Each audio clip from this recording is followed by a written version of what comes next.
Hello everyone, and welcome to another episode of Common Sense, which, as we've seen, is not that common anymore. Have you noticed that violent crime is up all over America? Carjackings, smash and grab. You don't even feel safe anymore. People are changing their plans. People who used to say, let's go out and have dinner tonight, other than the fact that you can't afford it. Now you're afraid to go out there because something may happen. And that's not the America that we grew up in.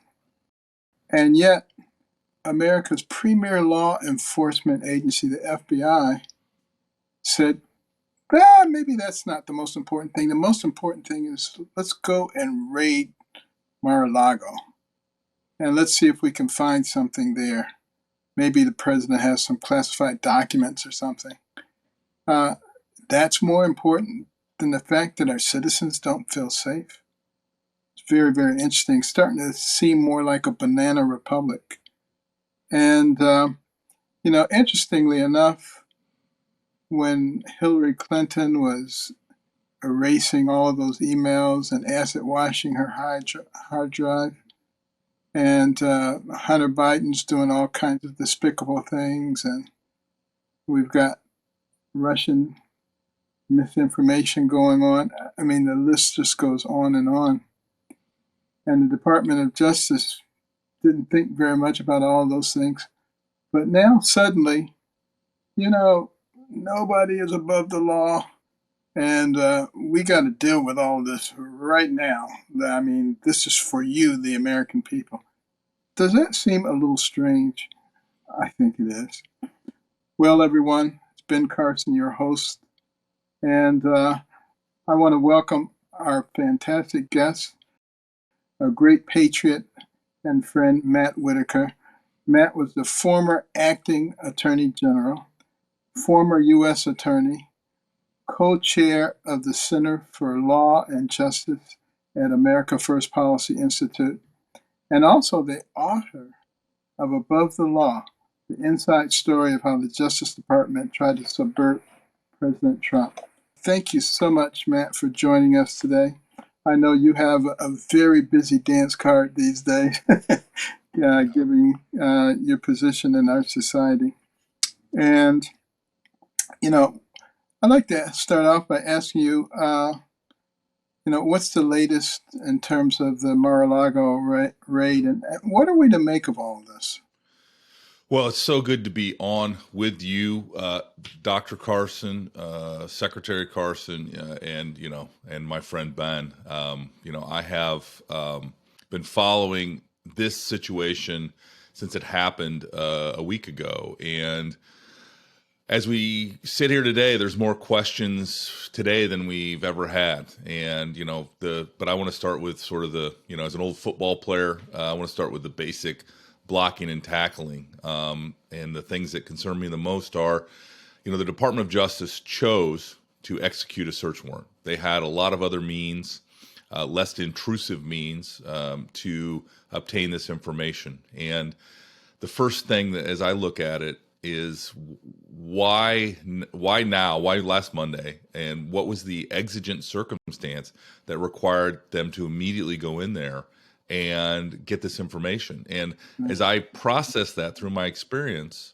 at the Department of Justice, the only conclusion I can come to is that they wanted a high-profile public acknowledgement of the investigation into President Trump for what's characterized as a mishandling of classified information.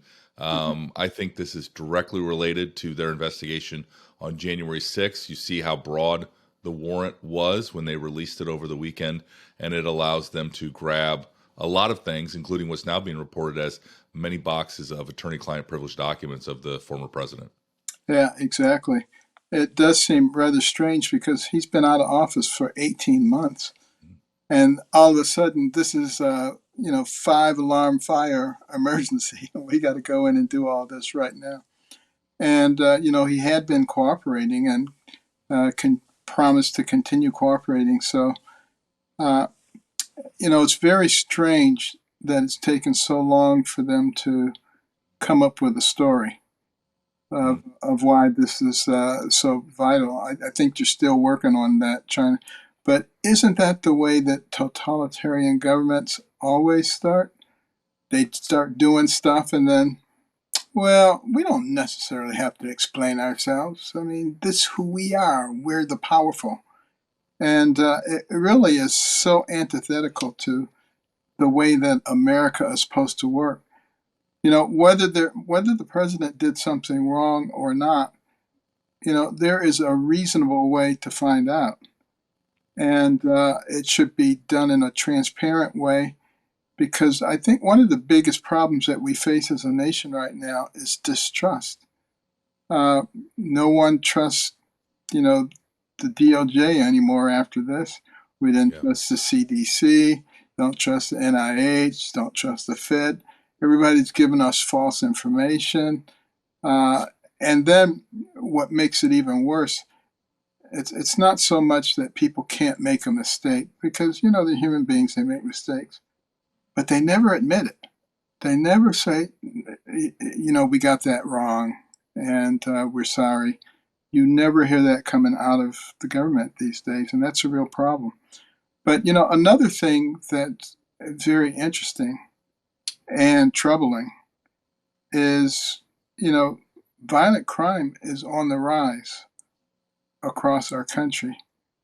And I just want to deviate for a moment and ask you, you know, as the former acting attorney general, chief law enforcement officer of the country, why do you think violent crime is on the rise in our country? Yeah, I think it's directly related to what's now referred to as either the Minneapolis effect or what's the old Ferguson effect, which is in our major cities, the political leadership, which the police officers and police chiefs work for, has not supported the men and women that wear blue and that we count on to run to the sound of chaos and to save lives, and who answers the phone on 911. It is, if you look at these cities where you have this rise in violent crime, there are two things that have happened. One is the political leadership has not supported police, and in fact, they've defunded or cut the budgets of the police. And at the same time, that's been coupled with radical prosecutors who are unwilling to do the cases. For example, Dr. Carson, we have in New York City a situation where while the police arrest people that illegally possess guns, the prosecutors are dismissing 80 to 85% of those cases Right. without any consequence for the person who not only possesses a gun, but most likely was going to use that gun as a trigger puller or as a potential murderer. And so this is where the police don't feel supported. They can't get their cases that they actually do prosecuted. And so what else? Human nature would suggest that they're not going to press in to this problem, and criminals see it as well as anybody else. And coupled with that is those same prosecutors are not doing the, you know, what I would refer to as, I guess, low level violations of the law, but, you know, the breaking and entering, the what's sometimes called nonviolent offenses, but they're, you know, violent to the victims, and you end up with a demoralized police force that is having a hard time not only retaining the current members of law enforcement, but recruiting new members of law enforcement. Absolutely. And, you know, think about the poor citizens. I mean, we should not have to be worried when we go out of our house. In many cases, we have to be worried being in your house. Somebody may come in and start harassing you. And you may not even be able to get police backup. And then if you shoot them, you may go to jail. I mean, it is really a terrible situation Yeah. that's going to require some significant input when we get the right people in office. And I'm not talking about Democrats versus Republicans. I'm talking about people who believe in our country, believe in our Constitution, and believe in the rule of law. They can come from any political persuasion. And we really need to get rid of the terrible partisanship that exists. I think it exists for a reason. I think there are people who are trying to foment uh, the distrust amongst individuals and make us think that we're each other's enemies, and we are not each other's enemies by any stretch of the imagination. But if they can get us to believe that and manipulate us, then that takes them along their goals. And then you look at things like the George Floyd situation. It was played incessantly and talked about incessantly to the point where most people were starting to think that unarmed black men are being killed by police all the time, that this was a regular event. And it is not. It is far from regular. In fact, as I pointed out in my most recent book, Created Equal, the number of police civilian encounters per year in America is over 50 million.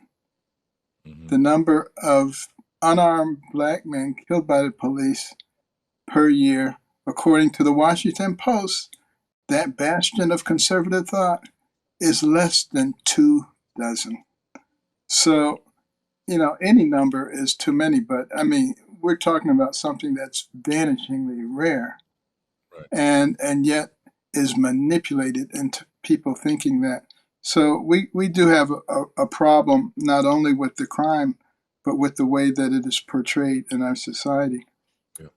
Well, and Dr. Carson, if you don't mind, and I don't have an answer. I've thought a lot about this, both when I was inside the Department of Justice, but especially in the summer of 2020. What happened to George Floyd was inexcusable. Obviously, the police did not follow their policies and procedures, and 4 officers have been prosecuted both by the state of Minnesota and by the federal government for civil rights violations, and everyone's seen the video and knows what happened. The question I have for you that I can't seem to have anybody answer for me, and I don't expect an answer from you because it's a really an unanswerable question, but is that happened in Minneapolis. The Minneapolis Police Department works for a Democrat mayor and a Democrat city council. And in fact, if you look at the makeup of that city council, I don't think there's a single Republican to be found. But that being said, why within the week, and I think it was within days of George Floyd's death, did we have protests and some violent protests outside of the White House? The connection that was made, and it looked like a very well-funded, organized connection, that somehow what a Minneapolis police department and its officers did to George Floyd was somehow related in any manner or means to Donald Trump and the presidency and the executive branch was a complete false narrative. Absolutely. But the news media ran with it. Of course, we had mostly peaceful, fiery protests. If you remember that famous chyron on MSNBC with the city burning behind, I think it was Velshi. And, I just, it's obviously there was an organized desire to take that event and somehow blame Donald Trump for it. And I just think that was unfair then. It's unfair now. And, the political violence should never be the answer, but we have to treat it the same way, whether it's committed by those on the left or whether it's committed by those on the right. And that's the two-tiered system of justice that I talk about all the time, that the American people, to your point, just can't stand for. That is so on point. And it really is disturbing that the media has played such a large role in all of this. If we had an honest media, they would be making sure that people understood all the things that you just said, instead of basically being lapdogs for those who are trying to fundamentally change our society. And what they don't realize is that when socialist and communist regimes take full power, the first thing they do is totally control the media. They don't realize that they're preparing their own doom, and that's kind of sad. Yeah. But I hope we can get them to realize that as time goes on. Another thing that I think is very concerning is you remember last year the Department of Justice bought into a false narrative that parents who were interested in taking part and their children's education were terrorists. It should be treated as such. And of course, the backlash was so severe they kind of backed off of that. But I think that had a lot to do with the election outcome in Virginia, quite frankly. Yeah, and your opening, I think, really captured that feeling is what are the priorities, excuse me, of the Department of Justice? It's parents at school board meetings, it's passengers on airplanes that don't want to wear masks, and now it's obviously the continued obsession with Donald Trump in trying to investigate him until he finally, I guess, gives up fighting back, which is never going to happen. You and I both know that. But I just think that the Department of Justice should be focused on, to your point, the basic blocking and tackling of law enforcement, reducing violent crime in America, ending child sex trafficking at our southern border, protecting our citizens so that every child, no matter what neighborhood or socioeconomic class, can play safely in their front yard. So, that's something you and I know both feel strongly about, and I join you in any effort to make that happen. Thank you. And we're here today with Matt Whitaker. I think everybody knows who he is, a former acting attorney general. And we will be back in 1 minute. Please stay with us.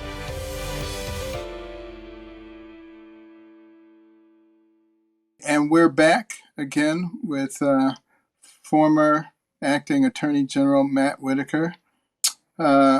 He's been in lots of different roles, but that's the one that is most relevant to all the things that are going on right now in our society. When we look at some of the things that have been done in the past by presidential candidates, Secretary of State, relatives of the president, with little or nothing being done about it, and then we see something like what happened at Mar-A-Lago, we have to ask ourselves the question, do we have a two-tiered justice system? And if we do, is it of recent origin, or is this something that's been going on for a long time? What do you think? Yeah, well, I mean, unfortunately, the perception has become the reality, and that is that we do have a two-tiered system of justice. And I'll just give you some examples, from really modern history. We had, obviously, the Russian collusion fable, which was investigated and covered breathlessly by the media. But ultimately, you had Andy McCabe place the sitting president of the United States into a criminal investigation as a target. That triggered, Rod Rosenstein to appoint a special counsel in Bob Mueller, and that investigation spent millions, tens of millions of dollars, and ultimately the report, if anybody read it, over 400 pages, said that the president of the United States had, in his campaign, had no connection to the Russian government, full stop.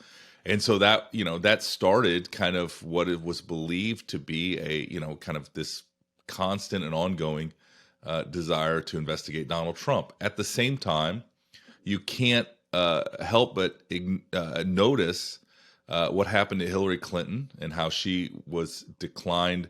They declined to prosecute her, as you remember, right. James Comey famously saying no reasonable prosecutor would bring that case for her having a private email server where she exchanged lots of classified and highly classified information. You have the Hunter Biden situation where there are recordings and pictures of him committing various federal crimes, including being a drug dealer drug user in possession of a firearm, and possessing quantities of crack cocaine that are an amount of distribution quantity.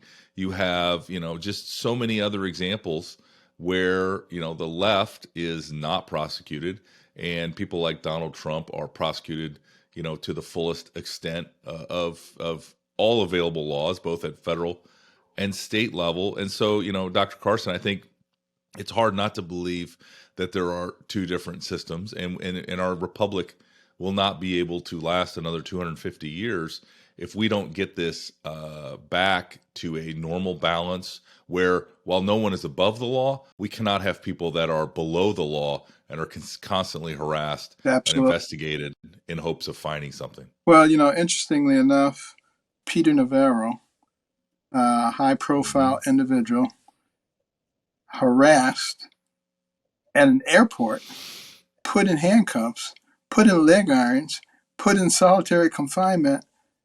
His crime, contempt of Congress. And then you had Eric A Holder, misdemeanor. very high profile also. Contempt of Congress, nothing. Absolutely nothing. Yep. Not a whisper. And, what are we supposed to do? Are we supposed to just sit back and watch this stuff? And is there anything that can be done? Or are we helpless as American citizens who are seeing all of these transgressions going on? Yeah, I think we need transparency out of the Department of Justice.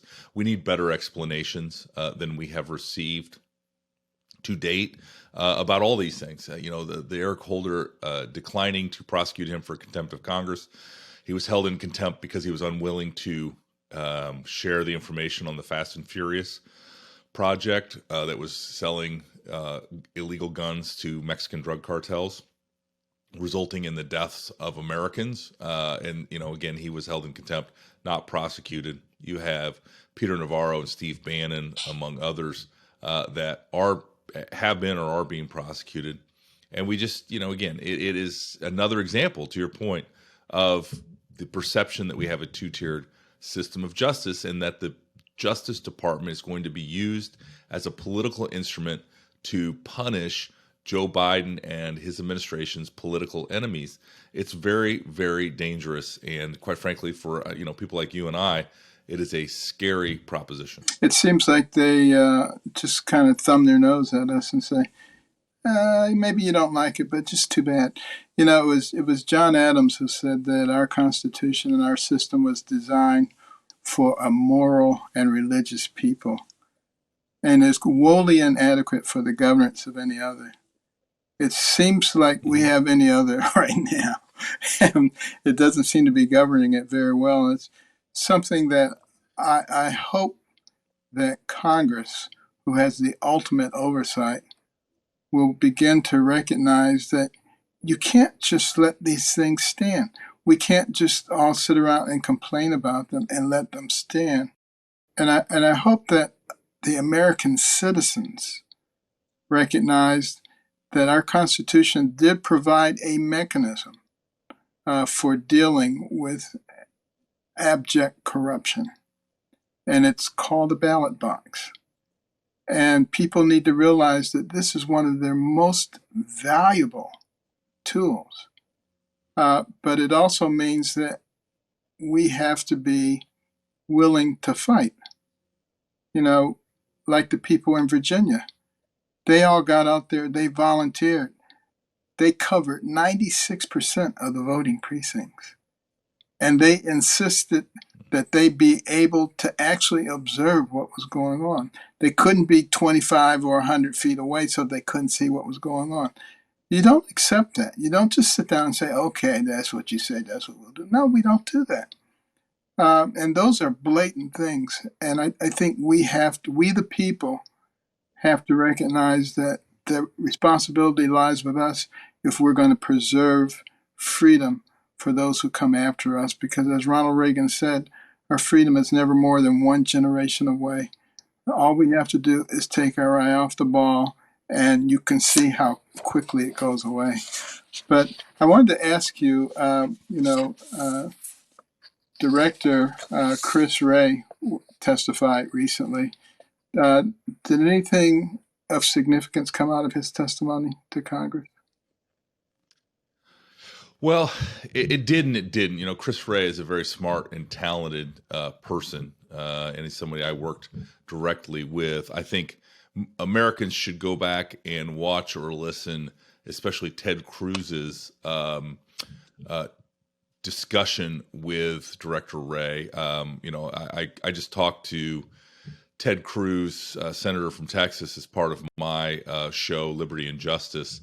And we talked about some of the challenges at the FBI, but the FBI has been politicized. There are over a dozen whistleblowers that have come to either Chuck Grassley or Yeah, that was the Ron next thing I Johnson, was going to ask you about. and yeah, yeah. Well, we can talk about that, but so those whistleblowers have come and they've talked about the politicization of the DOJ and especially the FBI, and the fact that I'll just give you one example, and then we can get into your question. But the example that I point to that is well known is that when Hunter Biden's laptop was originally discovered in October of 2020, of course, reporters, as you know how Washington works, reporters call everybody they know at the FBI and the Department of Justice, and especially those that are on that type of case. And they ask, is this a real thing? And those people, off the record, not for attribution, so you'll never see the fingerprints of these folks on it. They suggested that it was Russian disinformation. And then at the same time, you had 50 plus members from the Democrat intelligence community that also said that this was Russian disinformation. Well, lo and behold, it wasn't. It was the real deal. It was Hunter's laptop, and it had evidence of many and multiple federal crimes. Yes, absolutely. Well, the fact that these federal agents came forward seems pretty encouraging to me. And maybe that might encourage some others to come forward too. Because, we have to recognize the people who work in government have to recognize that their allegiance is to the people. It's not to a particular party or a particular leader. But their duty is to uphold the Constitution. And before they took those jobs, they swore that that's what they would do. And I think we have to keep reminding of them of that. But, as a country, the rule of law obviously has some pretty deep cracks in it right now. And it's very harmful to our country and to our way of life. How do we regain confidence in our government institutions and law enforcement? I mean, what should the DOJ and the FBI be doing to get that back, or is it too late? Well, so I think we need some reformation at the FBI, especially, but at DOJ, I think we need to look at kind of their structure and how they do business, and see if there's a better way. See if there's a way to maybe even divide it into other, in a couple possible units or agencies. I'm a little cautious on that front, only because I know that will just cause, instead of one agency growing, that'll cause two agencies to grow and metastasize. Because remember, Reagan said it best: as government expands, liberty contracts. And so I just, I'd be cautious, and I'd want to make sure there's some very serious guardrails about the scope creep that we see in a lot of federal agencies, and especially sometimes in federal law enforcement. The other thing is very simple, but profound at the same time, and that is we got to get back to the basics of law enforcement, and that is doing the right cases for the right reasons, having the correct priorities, and at the same time making sure that we have people who have a strong adherence to the rule of law, who don't try to put their thumb on the scale, who don't try to peek from underneath the blindfold and kind of affect elections and affect politics. And it's going to be a long-term project that I don't know if we have the right people in place today to accomplish that. Unfortunately, those whistleblowers point out a very concerning trend, which is there are partisans that are doing law enforcement at the federal level, and it's hurting our nation. But we're going to need leaders. We're going to need brave leaders that are willing to roll up their sleeves and do this work. And I just hope that, to your point, the American people put individuals into the executive branch and the presidency over the long term that will surround themselves with people that are of not only the highest moral character, but also are willing to do the hard work of taking on the bureaucracy of federal law enforcement. Well, we appreciate having people like you looking in on the situation. But what do you think is going to be the role of these 87,000 new IRS agents? I remember in 2013 when I gave the National Prayer Breakfast, within weeks of that, I had my first audit. Yeah, this is, I think, one of the most concerning phenomenons in this law that's passed that adds really plusses up. The IRS, I think, is, they can't help themselves but getting involved in every American's life. And, the whole idea of having these extra agents, Dr. Carson, is to raise money. And so they essentially have a bounty. These 87,000 agents have a bounty on, going and getting more money out of the American people. I just don't believe that most Americans cheat on their taxes. In fact, I'm guarantee you, knowing my fellow American citizens, that it's a very small part. But, to find more money to pay for these radical left-wing agenda items in this bill, they're going to sick more IRS agents after ordinary Americans, assuming that they're cheating. Why waste the government's money? Why not actually do things that are valuable to the people of our country? And you've been doing that. I want to thank you for that.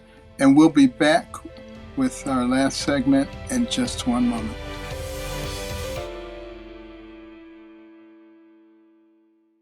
Matt, let's talk about your book, Above the Law, the inside story of how the Justice Department tried to subvert President Trump. Why did you write that book? Well, as you know, I was at the Department of Justice at a very critical moment in American history. It was in the middle of the Mueller investigation, and I saw a lot of things that, sort of that are a continuation of some of these topics we've talked about today.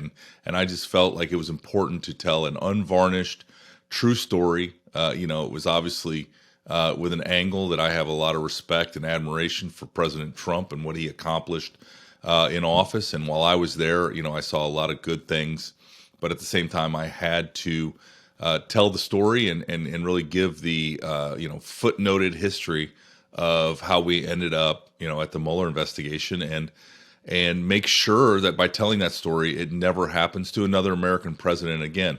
Unfortunately, I feel like I'm going to have to do an Above the Law 2 that picks up and talks about the issues that we're dealing with today. Absolutely, and there are a lot of them. Well, interestingly enough, I think many of the problems that we're facing today are secondary to the propagation of misinformation and manipulation by the mainstream media. And of course, the press is the only business protected by our Constitution. No other business. And that was because they were supposed to disseminate unbiased information. They're not doing that. That's a problem. Can you see any potential solution to that? Yeah, it's a huge problem. And you and I have both been victims of not only unfair but untrue stories during our time in the Trump administration. I think we're moving back. If you look at American history, sort of the partisanship of the press has ebbed and flowed. And I think we're at a point now where it's going back to having partisan media outlets. I just can't imagine a way that we're not going to be back to sort of our Civil War era, kind of 1850 to 1900s. After Watergate, there was a belief that somehow the mainstream media was going to be unbiased and was going to tell the truth.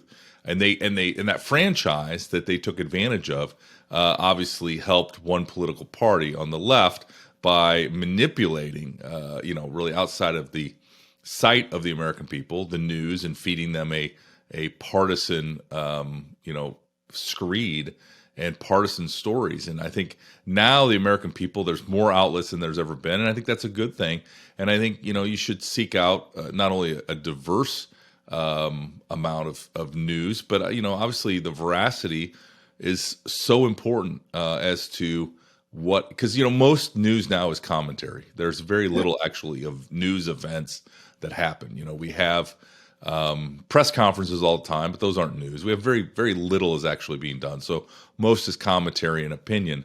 And so we need to, as those that digest and are users of the media, we need to be very discerning as to where we get our information and make sure we understand that most information is, quite frankly, complete garbage. And some of us, including myself, need to maybe get a life by not paying so much attention to the ebbs and flows of the news, and kind of going out and whether it's painting the deck or mowing the yard or doing taking care of the family. I think we need to all kind of consume less news, but make sure we're very careful as to where we get that news from. Well, one thing that has been very helpful are podcasts like yours that help people to actually see the truth. And I think that may be the thing that actually saves us, the fact that decent and honest people are actually able to get their voices heard. And I just want to thank you for being with us today. I know your dance card is very full, and you probably got more media to do today. And I appreciate you coming and talking to us and sharing your wisdom and for the work that you're doing to help save our nation. Well, I am a big fan of yours, and I think if the American people really appreciated kind of how talented of a surgeon you were, and how you, instead of pursued that through the you decided that you would become a public servant, run for president, ultimately serve in the cabinet. And I think you're, as they say, the best is yet to come for you. And so I'm excited to be a friend and an ally and a fellow patriot. And it's my honor to be on your show. I think, what you're doing and sharing with the American people, your perspectives is so important. So thank you for having me on, and let's do this again sometime. Absolutely. Thank you so much. And we'll be right back with my closing comments and prescription for you for this week.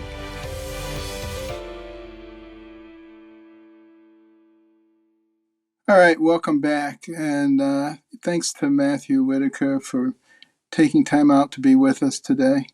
And you can listen to his podcast, Liberty and Justice with Matt Whitaker, through the regular channels. Never in my lifetime did I think we would see our governmental institutions using their power and influence to persecute and intimidate Americans who have different political views. I mean, people wanted to have freedom of speech and freedom of thought. That's why they came to America. And now we're seeing things that remind us of Chairman Mao in China or Castro in Cuba. And people seeing our constitutional rights as obstacles to their ever ascending desire for totalitarian control. And of course, when you say things like that, they say, oh, they're just conspiracy theorists. Well, what do they know? What are they talking about? Well, you don't have to believe what I'm saying. All you have to do is open your eyes and open your ears and listen to your heart. We all know that there's a big problem going on in our country right now. People have lost faith in government. The CDC, the NIH, the Department of Justice, the Fed, everybody's losing confidence. How can we have a strong country when the people don't believe in our government? What happens if we actually wind up in a real war if people don't believe in our government? And we could easily end up in a real war because we're becoming weaker, and weakness invites war. So just remember, we don't want to neglect our founding principles, the things that made us into a great nation. We cared about each other. We had a strong sense of community and purpose and faith. We believed in God. We believed there was right and there was wrong. What has happened since we threw those things out? What happened in our school systems when there is no right or wrong? When we can redefine science according to our political beliefs? What is the end result of that? Go back and read the rise and fall of the Roman Empire. You'll see a lot of stuff going on that reminds you of what's going on here today. Well, let me leave you with your common sense prescription for this week. I'm going to plug something that I'm very proud of at the American Cornerstone Institute. It's called our Little Patriots program, looking out for the children. And we're going to be doing a national tour, bringing our Little Patriots program attention to it, to various communities in our country. And I'd like you to go to our website. That would be littlepatriotslearning.com. And fill out the form there. Tell us about your community, about the homeschooling, the private schooling, the public schooling, the church programs that align nicely with Little Patriots. Because we might want to come to your community and talk about it and see how we can enhance the program. We have to make sure that our children know the real history of our country, the good, the bad, and the ugly. But I got to tell you, there's a whole lot more good than there is bad and ugly. And we have to put it in perspective. What a difference it will make. And please subscribe for free to our Apple Podcasts, or go to Stitcher or Spotify or wherever you get your podcasts. Evaluate us, rate us, tell your friends and family about us. We want to keep growing. We want people to know that America is a place full of people with common sense. Until next week, remember, faith, liberty, community, and life. See you next week.